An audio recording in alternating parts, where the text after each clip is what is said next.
Assalamualaikum warahmatullahi wabarakatuh. Hai teman-teman, kembali lagi sama Miss Dita untuk pembelajaran tematik. Sebelum masuk ke pembelajaran, kita baca doa dulu yuk. Semoga dengan berdoa Allah beri kemudahan untuk teman-teman memahami pelajaran kali ini. Kita baca basmalah ya. Bismillahirrahmanirrahim. Teman-teman masih ingat kan dengan 5 poin kesepakatan belajar kita? Yang pertama, teman-teman harus fokus menyaksikan video pembelajarannya. Yang kedua, teman-teman harus menyiapkan buku dan alat tulisnya, yaitu buku tematik dan pensilnya. Kemudian yang ketiga, teman-teman mendengarkan materinya dengan teliti agar tidak ada penjelasan yang terlewat. Yang keempat, teman-teman mengerjakan tugas dengan tepat waktu. Yang kelima, merapikan kembali buku dan alat tulis setelah digunakan. Jadi setelah teman-teman menggunakan alat tulisnya selama pembelajaran daring, kembalikan lagi ke tempatnya ya teman-teman. Nah teman-teman, sekarang kita masuk di pembelajaran, yaitu tema 2B subtema 4, bermain di tempat wisata. Yang akan kita bahas adalah pembelajaran 3 dan pembelajaran 4. Ingat ya teman-teman, sebelum masuk ke pembelajarannya, yang harus kita perhatikan adalah tujuan pembelajaran.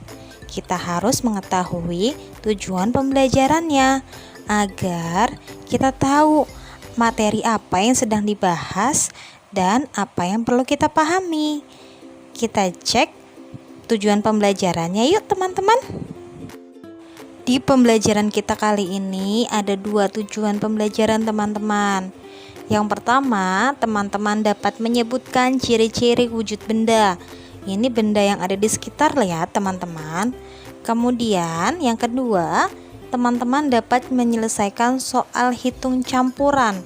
Kalau di tema 1 soal hitung campurannya tambah dengan kurang, di tema 2 soal campurannya adalah perkalian dan pembagian. Nanti kita akan bahas ya teman-teman. Semoga dengan tujuan pembelajaran ini teman-teman jadi paham, jadi tahu apa sih yang akan kita bahas atau apa sih yang akan ada di video kali ini. Di sini ada sebuah teks, judulnya Berwisata di Tepi Sawah. Berwisata tidak harus ke tempat yang jauh. Berwisata juga tidak harus ke tempat yang membutuhkan biaya besar. Kita dapat berwisata ke tempat di sekitar kita. Sebagai contoh, di tepian sawah. Kita dapat bertamasya di pematang sawah. Kita menikmati makan siang sambil melihat pemandangan yang indah. Kita juga dapat memperhatikan petani di sawah. Di sawah, petani bekerja keras. Sebelum menanam padi, petani membajak sawah. Setelah ditanami padi, petani rajin mengairi sawahnya. Tanaman padi juga diberi pupuk agar subur. Ketika padi menguning, petani mengusir burung-burung dengan orang-orangan sawah. Sekarang kita cari tahu benda-benda apa yang digunakan petani di sawah. Yang pertama untuk membajak sawah adalah traktor. Traktor terbuat dari besi, memiliki mesin, dan bisa digunakan untuk membajak sawah. Yang kedua adalah caping. Caping adalah topi para petani yang digunakan untuk menghindari matahari. Caping terbuat dari anyaman bambu. Yang ketiga adalah bakul. Bakul juga terbuat dari anyaman bambu. Bentuknya seperti bak. Bakul digunakan untuk meletakkan bibit padi sebelum ditanam ke dalam tanah. Jika sudah waktunya panen, maka kita bisa menghitung jumlah atau hasil padi yang dihasilkan. Sekarang kita hitung ya. Misalnya ada 4 petak sawah yang menghasilkan masing-masing 7 karung beras.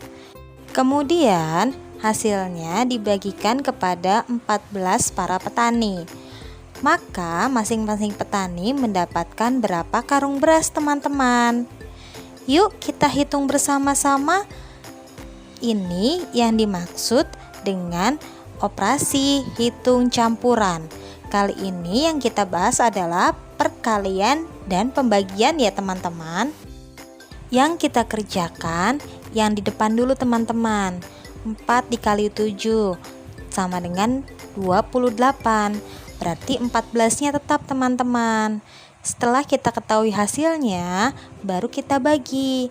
28 dibagi 14 sama dengan berapa teman-teman?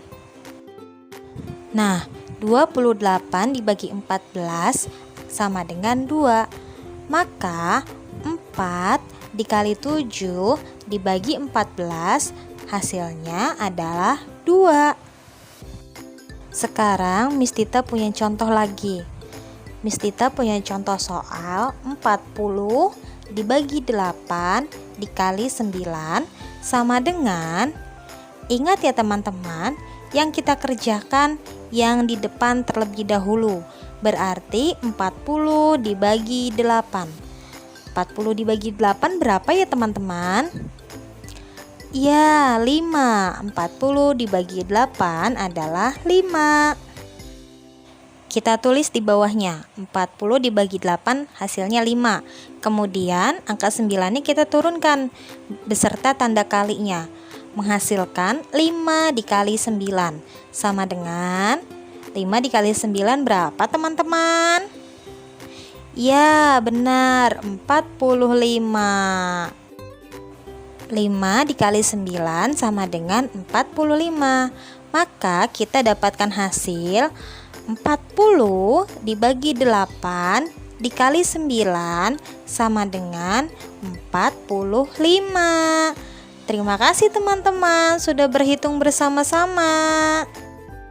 Untuk tugas hari ini, teman-teman bisa mengerjakan halaman 132 bagian Ayo Mengamati.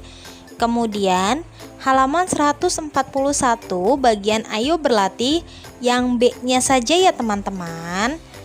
Jika sudah, teman-teman bisa langsung kumpulkan ke Google Classroom.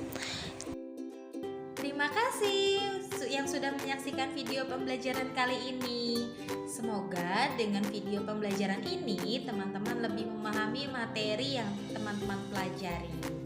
Jika ada yang belum paham dan ingin ditanyakan, teman-teman boleh langsung tanyakan ke Miss ya. Sekian pembelajaran kita kali ini, kurang lebihnya Miss mohon maaf. Wassalamualaikum warahmatullahi wabarakatuh.